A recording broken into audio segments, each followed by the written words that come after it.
talked yesterday. Huh? We just talk about who finished the snacks. Is that what you call talking? Yeah, you're right. Marriage isn't meant to feel disconnected.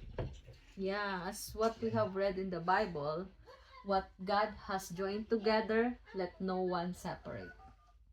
And sometimes separation doesn't mean divorce, it means distance. That's why we are all excited to join our church couple fellowship this coming 22nd of February.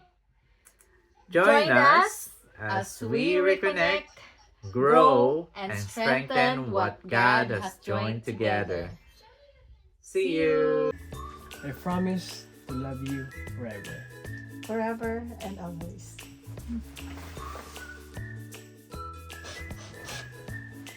Marriage changes, but God's intention doesn't.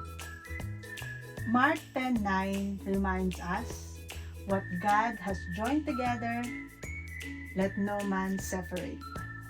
That's why we invest in our marriage. Join us on our couple fellowship on February 22, a time to pray, connect, and grow stronger together. Because what God has joined together is worth nurturing. Are you sure this is the right way? Yes, I've got it. According to the ways is recalculating. Recalculating. You know, marriage feels like that sometimes. That's why we don't do it alone. Yeah, true. The Bible says, what God has joined together, let no man separate in Mark 10:9. Remember? Yeah, that includes confusion, stress, and silence. Yeah.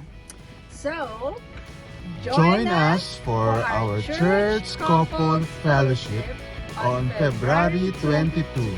What God has joined together, we strengthen together. See you there! February 22. Bye! Saan pa tayo pupunta? Sa church. Okay, see you there. Bye! Love you.